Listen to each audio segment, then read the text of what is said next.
उकयानूसी ख्याल है, ये एक कोताह फहम की एक दलील है। अगर कोई मुसलमान ऐसा सोचता है तो गलत सोचता है। अल्लाह तबारक व तआला ने कुरान करीम को सिर्फ इबादत के लिए नहीं उतारा है। अल्लाह तबारक व तआला ने कुरान करीम के ऑर्डर्स को सिर्फ मुस्लिम माँ और मुसलमान भाइयों के ऊपर उनको थोपता और मजबूर नहीं करता है, बल्कि अल्लाह तबारक व तआला के हर हुक्म में कोई ना कोई हिकमत होती है। अल्लाह के हर ऑर्डर में कोई ना कोई फायदा होता है इंसान का, मानव जाति का, सिर्फ मुसलमान का नहीं, इंसानों का, मानव जाति का। अगर इंसान उस पर अमल कर ले तो इंसान दुनिया में भी कामयाब होगा और मरने के बाद भी कामयाब होगा।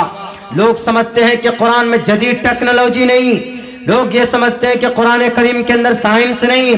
पूछो जाकर थाईलैंड के उस डॉक्टर से जिसका नाम तेगटक तेजसन है, जब उसने दर्द की थ्योरी लोगों के सामने रखी, दर्द का इलाज कैसे होता है, दर्द की दवाई कैसे दी जाती है, तो जब उसने थ्योरी पेश की तो किसी आदमी ने कहा कि जो थ्योरी आपने पेश किया है डॉक्टर साहब, इस थ्योरी को तो अल्लाह ने 1450 साल पहले कुरान में पेश किया, बयान किया।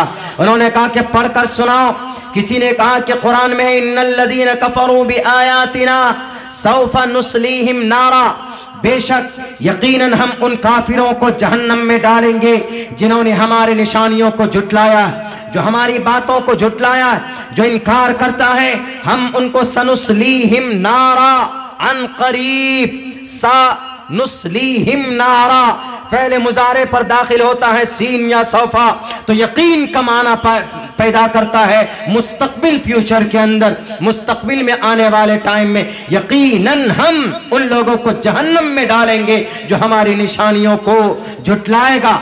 जब जहन्नम में डाला जाएगा उसको, तो उसकी खाल जल जाएगी, ऐसी जलेगी कि दोबारा आग उस पर असर नहीं करेगी। तो अल्लाह तबारक व तआला कहता है वबद्दलनाहुम जुलूदन गैरहा कुल्लमा नज़िजत जुलूदुहुम, जब उसकी खाल जल जाएगी और आग असर नहीं करेगी तो दोबारा आग का मजा चखने के लिए उसके खाल को हम बदलेंगे, न्यू खाल डालेंगे। वबद्दलनाहुम गैरहा लियज़ूक़ुल अज़ाब, ताकि हम उसको अपना अजाब चखा सकें, उसकी गुनाहों की सजा का उसको पता चले कि हमको सजा दी जा रही है। और डॉक्टर तेगटक तेजसन ने यही थ्योरी पेश की कि जब दर्द होता है, अगर दर्द की जगह को दबा करके देखिए, अगर वह काम न करे तो उस जगह को, उस खाल को उखाड़ कर फेंक दीजिए और दूसरी खाल, दूसरी गोश्त वहाँ पर लगाइए ताकि दवाई असर कर सके।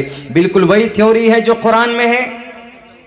जब डॉक्टर को पता चला तो उसको आश्चर्य हुआ। ये तो मैंने अभी पेश किया।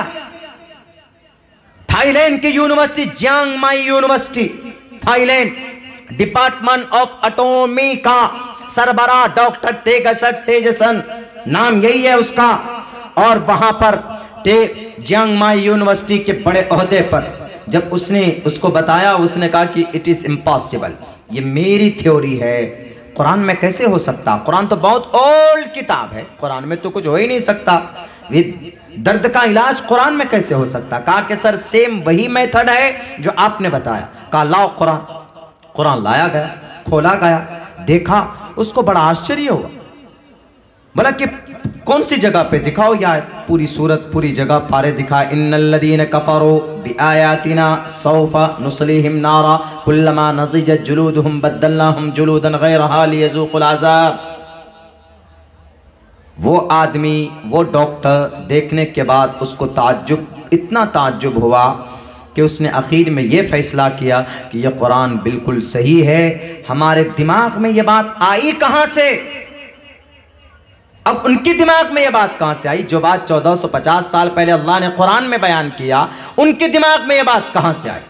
उनके दिमाग में बात आई, हम किन की औलाद? आदम की औलाद। हिंदू किन की औलाद? आदम की औलाद। श्रीलंका के लोग किन की औलाद? आदम की औलाद। थाईलैंड के लोग किन की औलाद? आदम की औलाद।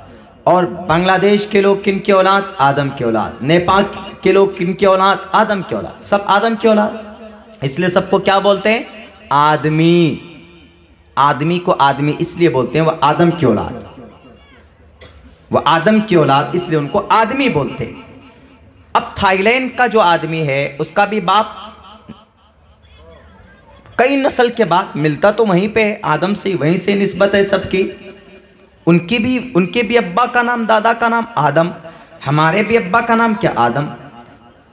तो अब आदम अलैहिस्सलाम को अल्लाह ने क़यामत तक के बहुत सारी चीज़ों के उलूम दिए थे। वअल्लम आदमल अस्माअ, अल्लाह तबारक व तआला ने दर्द का इलाज कैसे होगा, दर्द के ऊपर क्या थ्योरी पेश की जाएगी, अल्लाह ने हजरत आदम को बताया।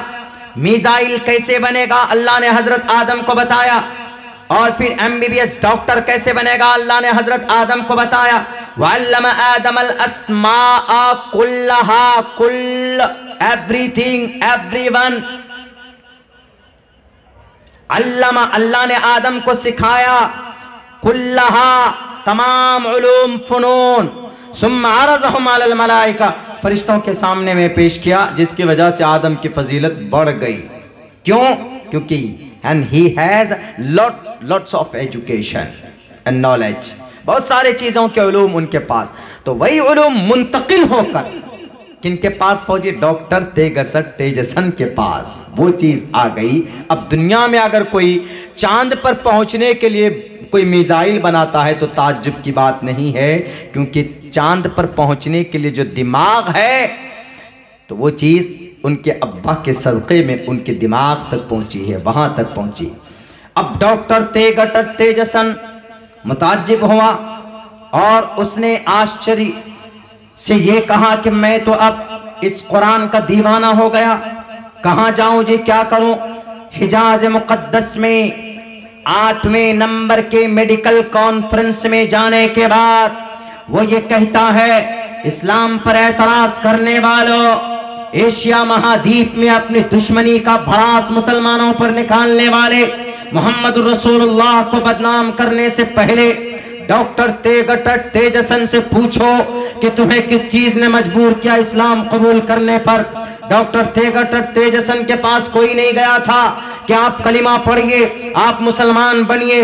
वह खुद जब अपनी रिसर्च पेश की, जब अपनी थ्योरी पेश की, जब उनके सामने में लोगों ने कुरान करीम की इस आयत को रखा है, तो वो खुद बखुद कुरान की 1450 साल पहले अपनी रिसर्च के पुराना होने की वजह से वह आदमी कुरान का दीवाना हुआ और उसने ये कहा कि ये कुरान सिर्फ नमाज की किताब नहीं, ये कुरान सिर्फ तिलावत की किताब नहीं, ये कुरान सिर्फ ज़कात के ऑर्डर नहीं करता, ये कुरान सिर्फ पढ़कर दम करने की किताब नहीं, ये कुरान तावीज़ की किताब नहीं है, ये कुरान ज़कात पर ऑर्डर नहीं देता, ये कुरान नमाज पर हुक्म नहीं सादिर करता, ये कुरान सिर्फ शराब की मुखालफत नहीं करता, ये कुरान सिर्फ सूद को बुरा नहीं कहता, बल्कि आने वाली जनरेशन तरक्की कैसे कर पाएगी, दुनिया के अंदर टेक्नोलॉजी कैसे आती है, इन तमाम बारीक चीजों की थ्योरी अल्लाह तबारक व तआला ने कुरान करीम के अंदर बयान किया।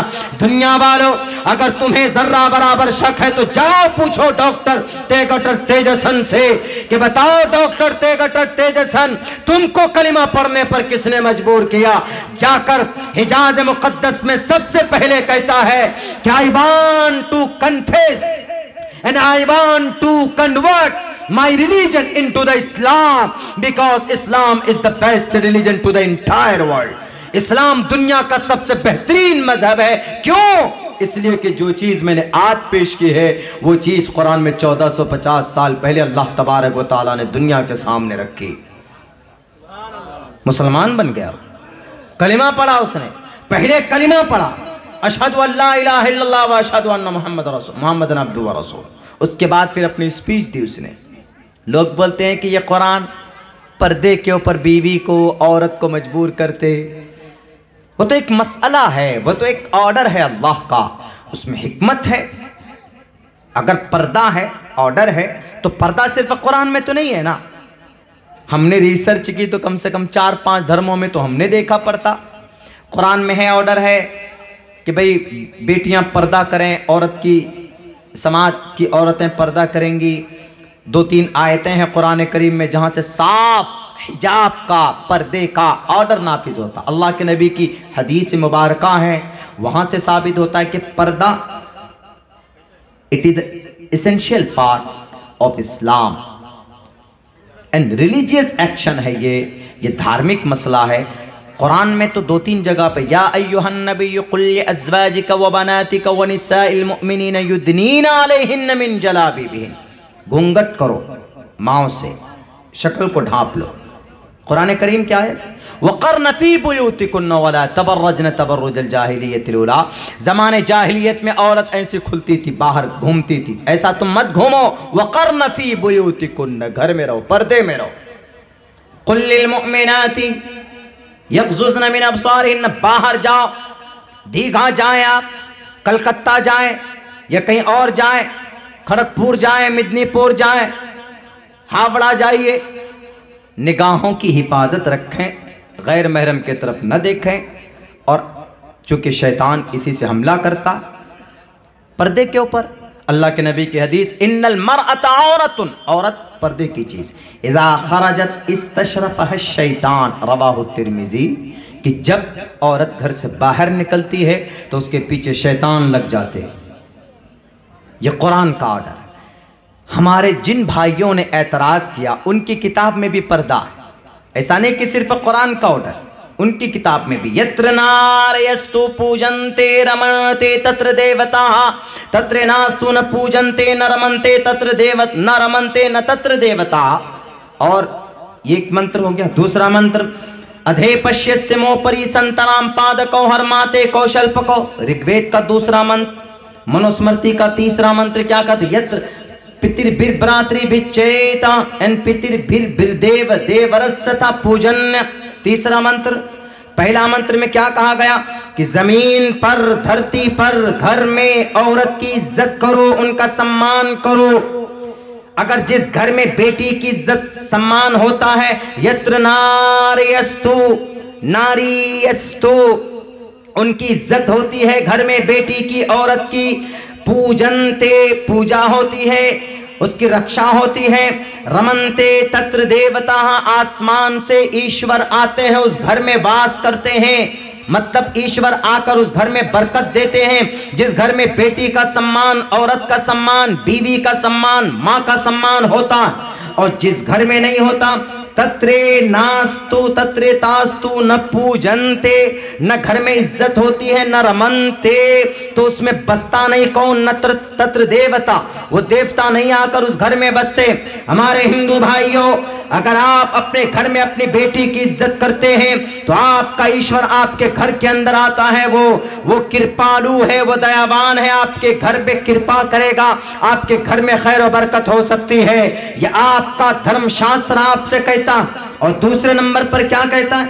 दूसरे नंबर पर यह कहता है कि पितृभिर्भ्रातृ विच्चेता, वो पति, वो पिता जो अपने आप को मुक्ति चाहता है कि मैं ज्यादा कामयाब हूं, मैं ज्यादा निजात को पाना चाहता हूं, यानी अल्लाह के नजर में मेरी ज्यादा इज्जत होनी चाहिए, तो उसको चाहिए पूजनते, पूजनते, उसको चाहिए, उस भाई को चाहिए, उस पति को चाहिए, और उस देवर को चाहिए। उस श्लोक है, मंत्र है मनुस्मृति का, हिंदू भाइयों की कानून की किताब है। मैं अब्दुल्ला सालिम किसी यूट्यूब से निकालकर ये मंत्र आपको नहीं बता रहा, मैं हवाला देता हूं मनुस्मृति 3रे चैप्टर का, और मंत्र नंबर 55-56 उठाकर देखिए। परमात्मा कहता है, ईश्वर कहता है, ऋषि कहता है इंसानों से, ए मानव, ए इंसान, तुम धरती में, जमीन में अगर कल्याण चाहते हो, अगर तुम कामयाब बनना चाहते हो, तो तुम अपने कपड़ों से और अपने पैसों से और अपने गहने से घर की नारी को इज्जत दो, पूजनते, इज्जत दो। नहीं तुम इज्जत करते तो तुम जहन्नम में जाओगे। सिर्फ पर्दा हमारे कुरान में है। जो लोग हमारे कुरान में बोलते हैं कि पर्दा हमारे कुरान में गलत, बिल्कुल गलत है। आज अगर पर्दे के नाम पर आपने जुल्म फसाद किया तो कल आपसे श्री रामचंद्र जी के साथ वो छोटी सी गिलेरी जो रावण के लंके में आग लगाने के लिए जो उस नदी में बांध की जरूरत थी, चूंकि उस नदी को क्रॉस करके रावण सीता को लेकर गया था, वहां उनकी इज्जत को खतरा था। कर्नाटका के नौजवानों, मेरी आवाज आपको नई तौर पर फिर सुनाई देगी। कल कयामत में या कल महाप्रलय के दिन वो गिलेरी छोटा जानवर, एक छोटा सा परिंदा, एक छोटी सी जानवर एक होती इतनी सी गिलेरी, वो गिलेरी वो भी श्री रामचंद्र जी के साथ सीता को बचाने के लिए अपने होंठ से छोटे छोटे कंकर लाकर उस समंदर में, उस नदी में डाल रही होती है, ताकि यहां पर बांध बन जाए, पुल बन जाए, तो इस पुल पे चलकर हम सीता मैया की इज्जत को बचा कर लेकर आएंगे। वो गिलेरी तो सीता की इज्जत को बचाने के लिए रामचंद्र जी का साथ दे रहे थे, और आप तो अपनी बेटी की इज्जत लूटने के लिए, राम का नाम लेकर उनकी इज्जत लूटने के लिए सड़कों के ऊपर नारे लगाते हो। शर्म आनी चाहिए।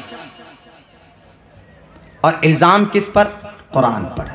क्या इल्जाम जी? आपका कुरान मौलाना इबादत पर टॉर्चर करता है, हर जगह पर बंदिश लगा देता है, मुसलमान ये काम करेंगे वो काम नहीं करेंगे। एक जगह की बात है, शायद कहीं किसी जगह दावत मिली हमको जाने के लिए, हम गए वहाँ पे, हाँ सॉरी, यही आपके कोलकाता एक इंग्लिश इंस्टीट्यूट सेंटर है, मैं वहाँ पे जाता था, अब से तकरीबन 3 साल पहले की बात।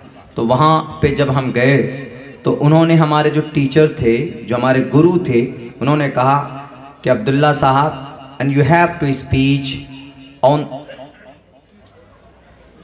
वेब सीरीज़ के ऊपर जो टीवी में चलते हैं, वो उसके ऊपर आपको देना। तो हमने कहा कि sir, and till that I don't watch any web series, any movies, अभी तक मैंने नहीं देखा। बोला उनको, हमने कहा कि सर मैं जानता ही नहीं, मैं क्या वेब सीरीज़ बताऊं, कौन सा वेब सीरीज़ है, क्या है, कैसे बनता है, कितने घंटे का बनता है, हम जानते नहीं इस बारे में, तो कैसे बता सकता हूं। तो उसमें से एक लड़के ने कहा, हमारे दोस्तों में से, उन्होंने कहा कि सर इनके यहाँ वेब सीरीज़ देखना, टीवी देखना अलाउ ही नहीं है, परमिशन नहीं है, गुनाह लिखता है, पाप लिखता है, पाप होता है। वमिनन्नासि मन यश्तरी लहवल हदीस लियुदिल्ल अन सबीलिल्लाह। इन चीज़ों को देखकर उमूमन नमाज का टाइम ज़ाय, नमाज़ें क़ज़ा हो जाती है, अपनी शरीयत से नौजवान गाफिल हो जाते। तो उन्होंने कहा, वेब सीरीज़ नहीं देखते आप टीवी नहीं देखते, तो आप कुछ नहीं देखते। हमने कहा कि सर क्या होता उसको देखने से?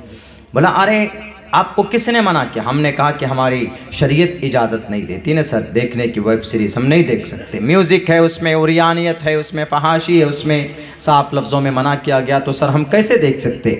उन्होंने कहा कि आपके धर्म के अंदर तशद्दुद है, आपके धर्म में हम भी सुने थे आज तक कि हाँ इस्लाम में तशद्दुद है, लेकिन आज महसूस हो रहा है कि आपके धर्म के अंदर तशद्दुद है। हमने कहा क्यों सर? एक वेब सीरीज़ अगर कोई ना देखे, टीवी ना देखे, तो तशद्दुद की क्या बात है?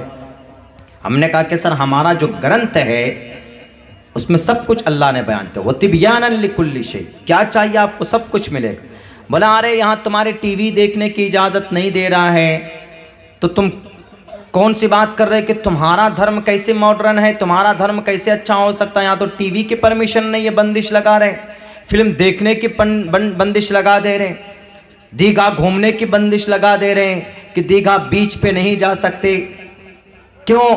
क्योंकि बीच पे उरियानियत कैसी उरियानियत है? सब आधे कपड़े पहनकर नहाते हैं, मर्द है औरत है एक साथ, वरना घूमना तो मना नहीं। आप बीच पे जाइए, आप भी नहाइए, कोई मना नहीं। आप पार्क में जाएं, होटल में रहें, ये सारी चीजें creature of the world, Allah created for us, Allah made the world for us and Allah created you for and to worship to him। अल्लाह ने दुनिया को हमारे लिए पैदा किया, लेकिन उसका गलत इस्तेमाल होते, गैर महरम है, छोटे कपड़े पहनी हुई लड़कियां हैं, वो है जाहिर सी बात है कि निगाहें फिसलेंगी, और फिर गैर महरम का रिश्ता फिर क्या हो सकता है हम और आप अंदाज़ा नहीं लगा सकते। हमने कहा कि सर ये बात है, वरना हमारा कुरान तो मॉडर्नाइजेशन को ऐसा तो नहीं है कि मना किसी भी चीज़ को नहीं करता है कुरान, वो जो नाजायज़ जो हराम है उसको मना करता है। बोला नहीं, आज तक तो मैं सुनता था, लेकिन आप लोग कैसे आगे बढ़े? हमने कहा कि sir and without and except the web series on which topic I have to give speech, हमें किस पे देना बताइए, किस टॉपिक पे हम देने के लिए तैयार? इसके अलावा हम नहीं जानते। हमने कहा नहीं तो बताइए हमको कि कौन होता भला। इसमें प्रोड्यूसर होता है, इसमें स्टार होता है, को स्टार होता है, और इसमें डायरेक्टर होता है, और ये होता है। हमने कहा लीजिए बना देते हैं, किसी भी टॉपिक के ऊपर बोलते हैं। हम वहीं पे बोलना शुरू कर दिए, बताया उनको कि भैया ऐसा वेब सीरीज़ होता है, क्रिमिनल के तहत होता है, और रोमांस के ऊपर भी होता है वेब सीरीज़, या कहीं पर किसी जराइम के ऊपर वेब सीरीज़ बनते हैं। हमने कहा कि सर प्लीज़ ब्लेम मत कीजिए हमारे कुरान को। अल्लाह ने कुरान में दुनिया के तमाम मसले का हल निकाला। एक दो मिसालें देकर हमने उनको समझाया। और हम आज एहसास कमतरी का हम भी शिकार हो जाते हैं कि नहीं जी इस कुरान में और कुछ नहीं है, कुरान में सब कुछ है मेरे भाइयों। तिब्यानन लिकुल्लि शै, कुरान में अल्लाह तबारक व तआला ने हर चीज को बयान किया। नहीं समझ सकते अल्लाह के नबी की जिंदगी को देखिए, वहां पर आपको जरूर मसले का समाधान मिलेगा। आप कहेंगे कि जनाब कैसे हो सकता है, बड़े बड़े अब से पहले हमसे पहले जो आए हमारे पूर्वज जो सलफ सालिहीन, कुरान पढ़ पढ़ कर उन्होंने खोज किया, किनका आविष्कार किए, निज़ाम पूरी दुनिया के अंदर जो निज़ाम चलती है अल्लाह तबारक व ताला का जो निज़ाम है उसको नाफिज किया, उसको उन्होंने लोगों के सामने में रखा।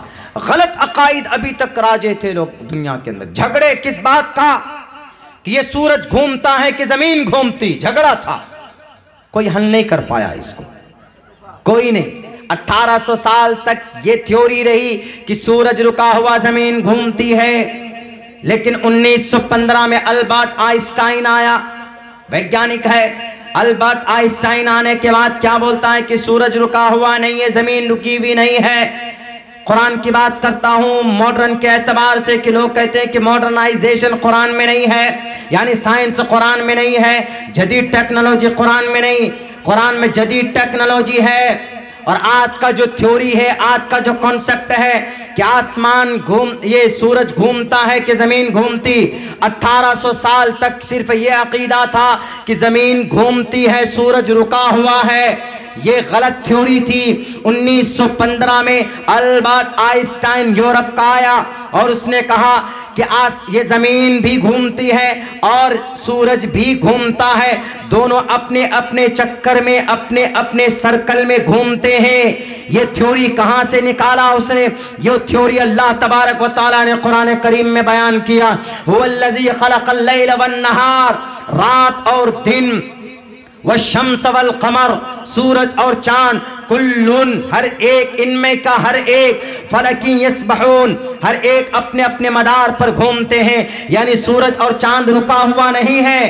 पहले थ्योरी ये था कि सूरज रुका हुआ जमीन घूमती है, लेकिन जब अल्बर्ट आइंस्टाइन ने आया उसने कहा कि नहीं, सूरज भी घूमता है और चांद भी घूमता है और फिर जमीन भी घूमती है। सारे सल्कर और सारे सोलर सिस्टम और सारे प्लैनेट अपने अपने जगह के ऊपर घूमते हैं और गर्दिश करते हैं। बताओ जरा दुनिया वालों, जदीद टेक्नोलॉजी का दावा करने वालों, ये थ्योरी या अकीदा जदीद दुनिया में, जदीद साइंस की दुनिया में कहां से लाया गया? इसी कुरान से उठाया गया है। कुरान ने इस झगड़े का हल किया, उस झगड़े का हल किया जो 1800 साल पहले से, बल्कि हजरत ईसा अलैहिस्सलाम के पैदाइश से 500 साल पहले से झगड़ा था, उसके बाद तक चला। और अभी 1915 में इस झगड़े का समाधान हुआ। जब कुरान को पढ़कर देखा गया तो पता चला कि नहीं, सूरज भी घूमता है, जमीन भी घूमती है। और आज जदीद साइंस का यही अकीदा है कि सब के सब घूमते हैं अपने अपने चक्कर में। तो 1450 साल पहले अल्लाह ने इस झगड़े का समाधान बता दिया था। और कहते हैं कि जनाब इस कुरान में साइंस नहीं। बताओ दुनिया वालों, केमिस्ट्री का फादर कौन? केमिस्ट्री को पैदा करने वाले कौन? यूरोप से पैदा हुआ, चाइना ने पैदा किया केमिस्ट्री को नहीं। मदरसे में पढ़ने वाला जाबिर इब्न हय्यान जो केमिस्ट्री का मूजिद है, केमिस्ट्री को बनाने वाला, वो मदरसे का एक तालिबे इल्म जिनका नाम जाबिर इब्न हय्यान था, उसने केमिस्ट्री को बनाया। फादर ऑफ केमिस्ट्री कौन है?